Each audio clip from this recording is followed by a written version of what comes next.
I first became hooked on Shakespeare as a teenager going to high school in England. A friend and I would skip physics class and sneak down to the village where we'd watch the local theatrical troupe rehearse their Shakespeare productions. And I was dazzled by the depth and the range of humanity in Shakespeare's plays and the ways in which we are so recognizable in them. So now, almost 400 years after Shakespeare's death, readers and viewers of his work still experience it as extraordinarily alive. I think there are many reasons for this, for the immediacy and kind of radical modernity of his plays. But among those reasons, I think, are the psychological depth and the intellectual and emotional range of his female characters. So in this class, we'll look at comedies and tragedies. We'll look at astonishing gender bending in the comedies, in which, for example, in As You Like It, Rosalind, the female protagonist, is on the Elizabethan stage would have been a boy playing a female who plays in the play a boy who plays a girl.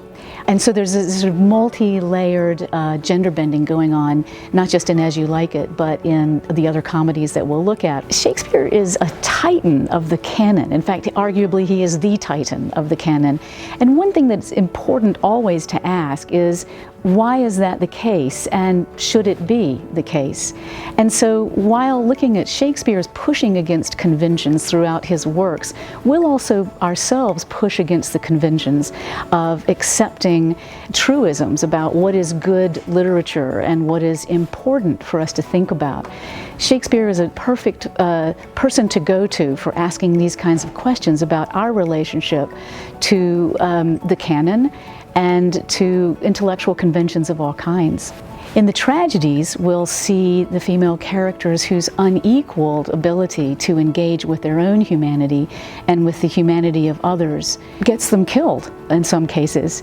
But in all cases, Shakespeare's women are remarkably mobile. They're mobile intellectually, psychologically, sexually, and socially in ways that many of his other characters become eclipsed. So it will be a splendid exploration of the characterization and the social embeddedness of Shakespeare's plays in his period, and then the remarkable way in which, despite their embeddedness, they are extraordinarily relevant to us today. This is a milestone for the Humanities Seminars program because it's the first class we've ever offered in the evening.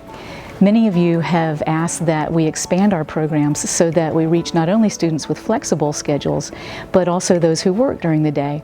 I look forward to your joining me, and I apologize that because of my truancy, I'll have nothing to say about physics, but lots to say about Shakespeare.